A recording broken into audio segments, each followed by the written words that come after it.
Coming up next on Arizona Horizon, how will new EPA rules for power plant emissions impact Arizona? And new efforts are underway to help feed the hungry in the hot summer months. Those stories next on Arizona Horizon.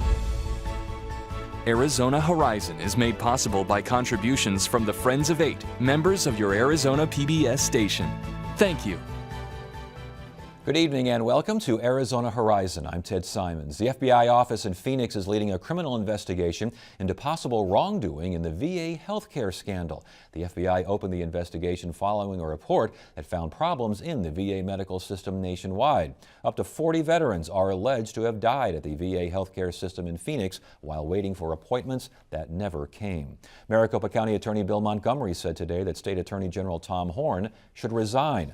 Montgomery, who is campaigning for Horne's Republican primary opponent, says that the AG's behavior as a top law enforcement official is, quote, unacceptable. Horne has said that he will not resign, despite allegations of violating campaign finance and elections laws. The grandson of civil rights and labor leader Cesar Chavez has filed suit to kick a politician using the name Cesar Chavez off the ballot. Scott Fissler changed his name and party affiliation to run as a Democrat in Congressional District 7.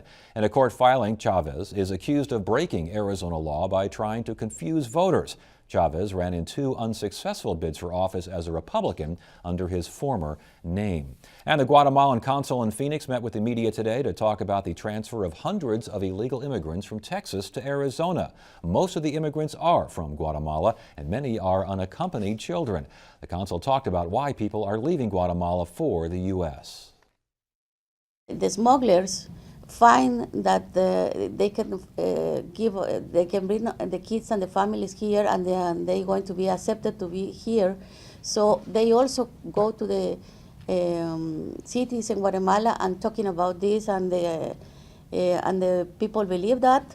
And when they found that this is real, that some of them they are here, and it was not too much problem to come here, so they sent in another ones, and this beginning and be huge and huge. There are also many problems in our country. We cannot deny that. There is insecurity.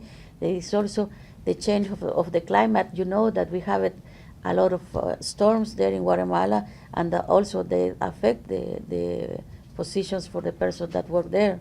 So it's a lot of things. It's not so easy to find or to say to you any solution. The federal government says it will continue to ship illegal immigrants from Texas to Arizona.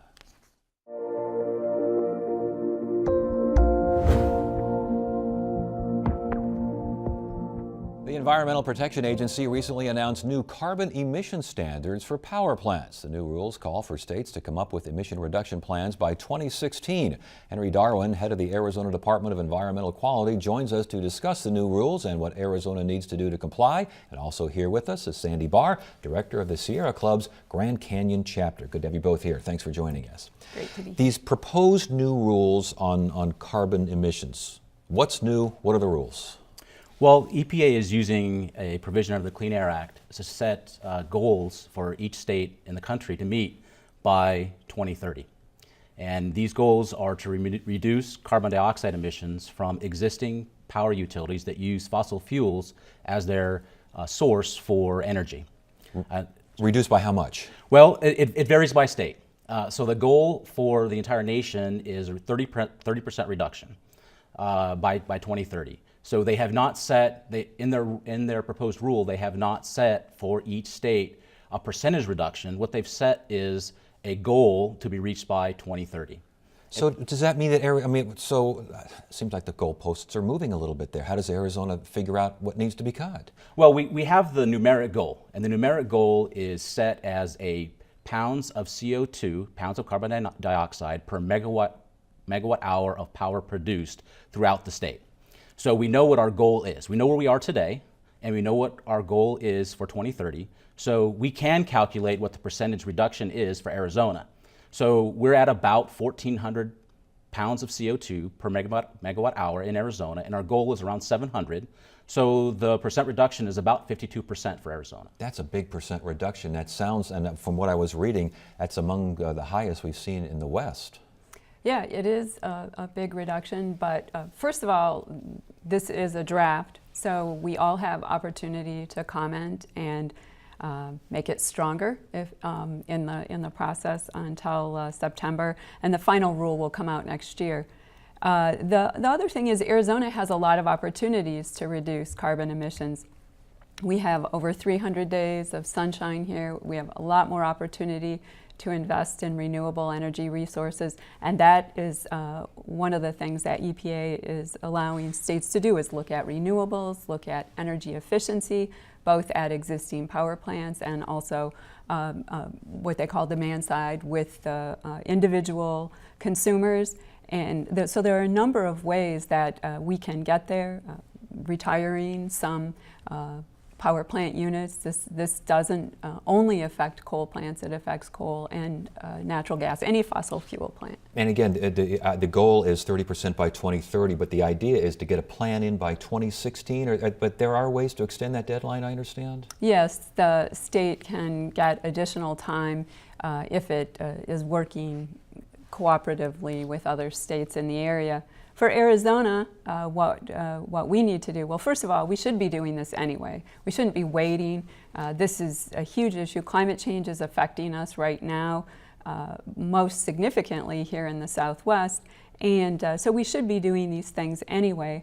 But before the Department of Environmental Quality can even begin to work on a plan, they need the legislature to act, because the legislature decided to prohibit agencies from doing anything relative to reducing emissions. And that would, I imagine, mean don't partner up with anybody else. It would seem that a regional approach to this would make sense. Well, we've tried that before. We tried that with the regional haze rules that have been adopted by EPA, and working with other states seems like a good idea, but it's not always the most efficient way of getting something accomplished.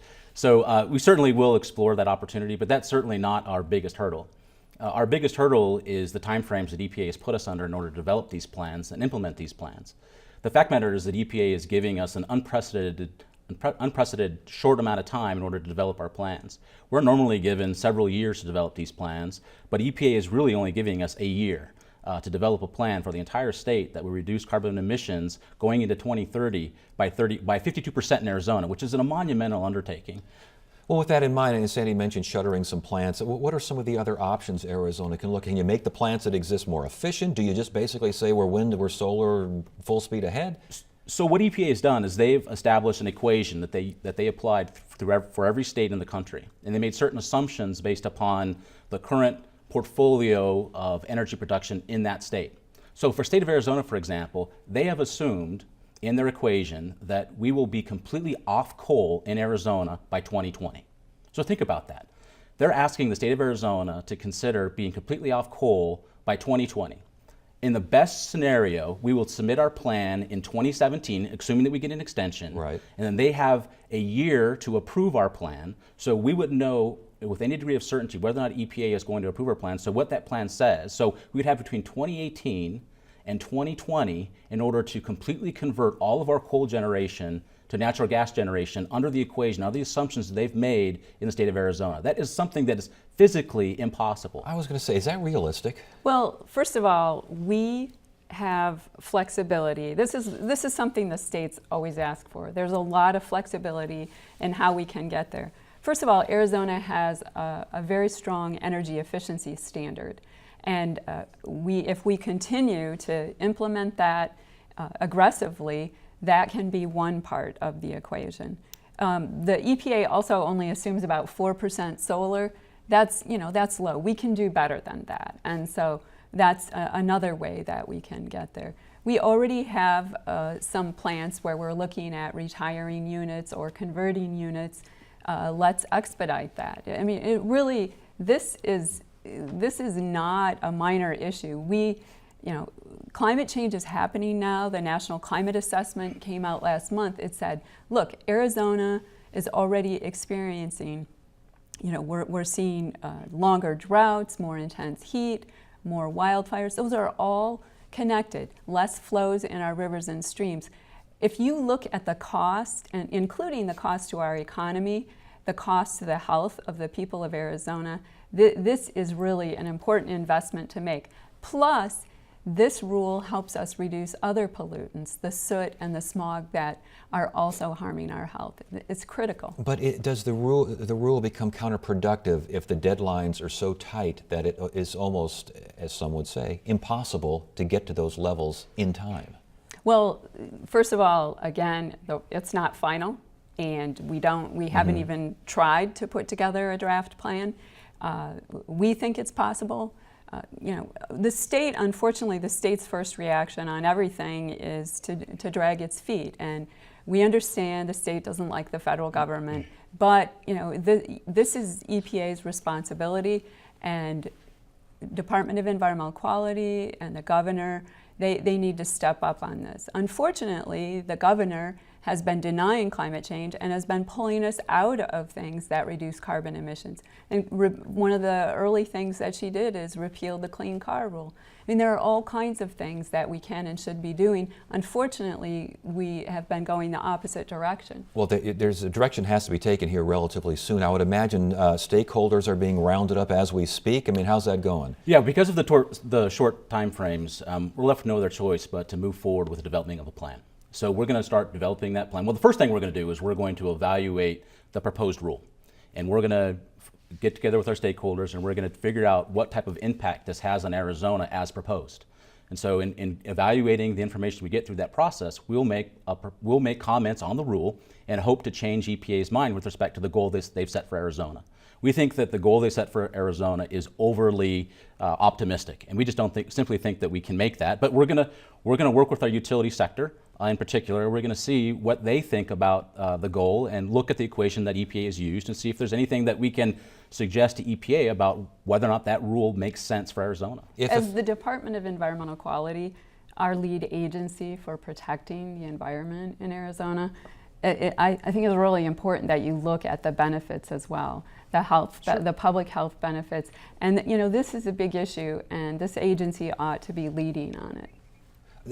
Again, back to the idea, though, of how you can get this done. What happens if a future governor or the legislature says, no, we're just not going to do this? Well, what that would mean is that would mean the EPA would be given the direct authority under the Clean Air Act to develop a plan themselves. So there really is no choice. You better do something. If the rule is finalized and it's not overturned by the courts, then absolutely EPA would have the obligation and the authority to come in Arizona and develop a plan that they believe to be in the best interest of Arizona. I know President Obama has said nationally this will spur innovation, it'll spur investment, these sorts of things. Will the stakeholders meeting, whenever you get these guys all corralled up and together here, will business and economic leaders or minds be there to try to figure out, yeah, these are the numbers, this is the carbon index, intensity index, a whole lot, but here's how we can maybe move forward business-wise? Well, I think that the recent experience we've had with the particulate matter plan for Maricopa County and the model that we use there can serve us well in this context. The fact of the matter is that we got industry together in a room and we worked with them to decide what they could do in order to reach a goal that had been set by EPA that we as an agency were required to develop a plan to achieve. And in working with stakeholders, we developed a plan, we implemented that plan, and just recently EPA approved that plan because we were able to demonstrate through the implementation of that plan that we were able to meet the attainment standards for particulate matter in Maricopa County for the first time since the 1970s. Yeah. Real quickly before we go, critics say that this will harm the economy, it'll cost the national economy $50 billion a year. The new rules will raise energy prices, and these new rules will disproportionately hit lower income folks and minorities. Well, those are the same arguments that are made every time.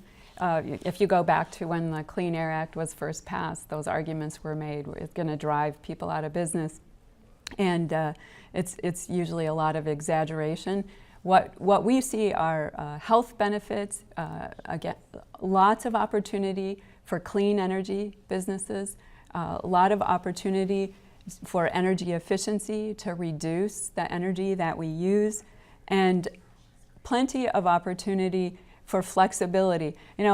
We hear all the time that they want flexibility. There's flexibility in this for how we get there. Arizona is well positioned. Not every state has this great resource, this 300 plus days of sunshine. We have much opportunity for solar, a lot for efficiency, a lot of opportunities to retire some coal plants. But could there be an early impact that disproportionately hits lower income folks? Well, one of the things that hits lower income people disproportionately is living in inefficient homes. And that's one of the reasons we've been working a lot on building codes, having energy efficient building codes. That's one of the best things that we can do to make sure that people aren't paying too much of their income in electric bills. And so reducing how much energy they use, plus they're going to be a lot more comfortable as well. And that needs to be a big part of what we do in Arizona. Last question, what's the timetable now for this as far as getting folks together, getting public hearings, I would imagine, together? What are we looking at? Sure. Well, we had our first public hearing in the House Environment Committee yesterday. We plan on meeting with stakeholders, including we'll invite Sandy to the table as well, and we'll start meeting You at the added me. we will start meeting at the end of this month. We have until about October of this year to submit our comments on the proposed rule. And then once the final rule is published in 2015, June of 2015, then we'll have a year to implement our rule, or to submit our plan. So by June of 2016, we have to submit our plan. And then we wait for hopefully get an extension of 2017, then EPA approves it in 2018, and then we're off and running. All right, well, we'll see how it goes. We'll kind of check each marker as we hit it. Good to have you both here. Thanks for joining us. Thank you.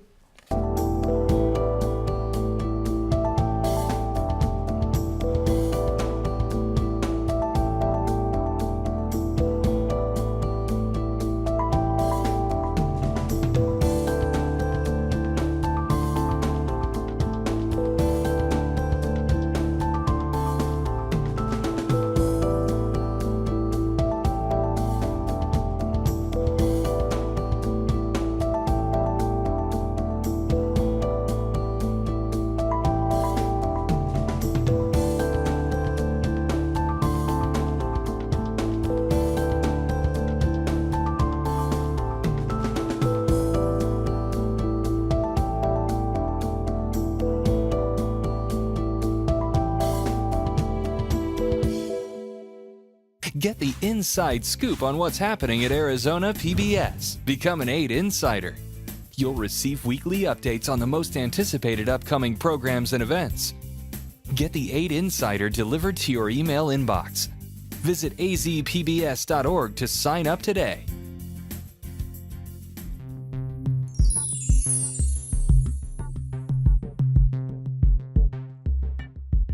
St. Vincent de Paul has a new campaign to help feed the hungry during the summer. The campaign is called Be a Summer Action Hero, and it encourages donations of food and money. Shannon Clancy, Development Director for St. Vincent de Paul, and Beverly DeMoore, President and CEO of St. Mary's Food Bank, join us now to discuss efforts to keep people fed during the summer months. Good to have you both here. Thanks for joining us. Thank you. Be a Summer Action Hero. Explain, please. Absolutely. Well, we set up the Be a Summer Action Hero campaign really to get the word out, to raise awareness. So we're grateful to you having us here today to talk about the summer need in Arizona. I think often with hunger issues, people think about them, we all think about them during the holiday season, but right here in Arizona when it gets hot and our electricity bills go up and kids don't have access to food programs through schools, families' budgets get really tight. And there are more and more struggling families that come to us for help. And when those electricity bills go up, families have to make a choice, don't they? Absolutely, all the time. We see it with our clients as well. So daycare costs are up because kids are out of school. Food prices continue to go up, so everything is a stretch. I noticed that donations seem to drop in the summer as well. First of all, is that true? And secondly, why? Well, most of our donors are out of town, so they're lucky enough to be able to escape the heat, so they go down. Like Shannon said, we're just generally not top of mind during the summertime like we are during the holidays, but the flip side to that is our demand is the highest during the summer, so we actually distribute more pounds of food than we do during the holidays. And I would imagine as well, businesses, it's summertime, they're cutting hours, maybe cutting staff as well, and those folks, they could be needing some, I mean, they're employed, but they're underemployed and they might need some help. Absolutely. You know, I think sometimes too, families that could do just fine during other times of the year just have a rough time at this time. They're making very, very hard choices. Do I pay the rent? Do I put food on the table? Do I pay that utility bill to keep the AC on? Or do I buy diapers for my child or take them to the doctor? Have you seen the summer months become more critical in recent years? I know the recession has kind of changed the dynamic for a lot of folks. What have you been seeing? You know what, we do. I would agree with Beverly. We see the need really extreme during the summer, and like she said, we really aren't aware of it as a community. You know, we've done a really nice job in this community to pay attention to heat relief efforts. Over the last few years when we had people dying on our streets, we've come together as a community to mobilize and have water drives, and the cities have come together to make sure that people can stay safe. And we need that same kind of effort for summer food relief for families. And part of that is the awareness. When we talk about it, people say, I hadn't thought about how kids wouldn't have access to food or childcare costs would go up. But now that I'm thinking about it, yes, tell me how I can help. And how can people help? What are you looking for as far as donations are concerned? Anything specific or unusual, perhaps? One of the things that we're going to be looking at is we're getting real close to there not being a whole lot of fresh produce during the late part of summer. So we're trying to do a really good job of stockpiling cans of fruits and vegetables right now, so that we can. It's maybe not an ideal replacement, but at least it's something. So probably the toughest months for us are actually August and September. But time too. Shannon and I were commiserating a little bit before we came out that our volunteers drop a lot because everybody's out of town. So we are so reliant on volunteers to come in and help build the emergency food boxes and things that go out into the community. And folks can they can host their own food drives, can't they? Oh, we love that. How does that work? For us, you can go to our website, which is firstfoodbank.org, and we have kind of a how-to on there. But food drives are great because it tends to be the good kind of staple pantry food that we all have, and that is key to us to be able to make a core box to give out. I was going to say, I mean, you don't really think about donate food, donate a can of this or a can, but you need healthy food. You need proteins in there, don't you? Absolutely. Very much need proteins, need fruits and vegetables, need the things that are going to keep kids healthy. And sometimes we don't get those, so those items are really important. So we do. We need people to host food drives, maybe not thinking about that as much during the summer, but we need that. We need volunteers. We need donations. I mean, at St. Vincent de Paul, our mission is to feed, clothe, house, and heal people. So people who are struggling with food are struggling with rent payments and maybe need help with utility payments. And so those donations help our volunteers who go into homes to help families and determine how they can meet their needs. They can help them directly. And is it stvincentdepaul.org? We've actually set up a special website, summerrelief.org. Summerrelief.org, yes, okay. And people can go there and they can make a donation, they can sign up to host a food drive, or they can link right to our volunteer page and find out how they can help. And again, yours was? It's firstfoodbank.org. Okay. Regarding the Be a Summer Action Hero campaign, how does this differ from other campaigns? I mean, I'm curious in the marketing aspect. What are you thinking? How does this kind of thing get developed? You know what? Here's what we were thinking. One, we always have big releases of superhero movies in the summer, right? But I think the issue is that everyone thinks to solve a problem like hunger in our community that you have to be the superhero, that you have to go out and save the world and do all this. And the message that we want to send to people is that we can all be that superhero. And part of it is just to harness that power of compassion that we have. And instead of trying to help the whole world, we just help the person in front of us. That's the model I think that we use at St. Vincent de Paul, and we're inviting everyone to be part of it. All they have to do is make a donation of food, of some money, of setting up the food drive, of coming in and giving a few hours, and all of those efforts coming together, that's what makes a difference in the community. We've done it in heat relief, and we can do it in food relief for families. And again, as a president and CEO of a major food bank here, the concept of marketing, the concept of getting your message out, what are the challenges there? Well, it's important, but I think I wanted to piggyback a little bit on what Shannon was saying. I think it's important for people to understand you don't have to, hero is a great term.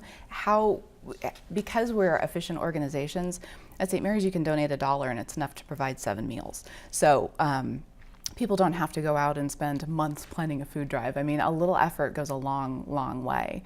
In terms of marketing, I think at St. Mary's we're lucky. We're getting close to celebrating our 50th anniversary. We've got good name recognition. We're a good organization that does exactly what it should, but we are constantly working to stay top of mind. I would imagine. Well, congratulations on being a Summer Action Hero, and hopefully you'll get some Summer Action Heroes to donate. Good to have you both here. Thank you so much for joining us. Thank you so much. And Thursday on Arizona Horizon, we will try to find out why Arizona's job numbers trail the national job recovery rate. And we'll see how a teacher is showing very young children how to write computer code. That's Thursday evening, 5:30 and 10 on Arizona Horizon. That is it for now. I'm Ted Simons. Thank you so much for joining us. You have a great evening.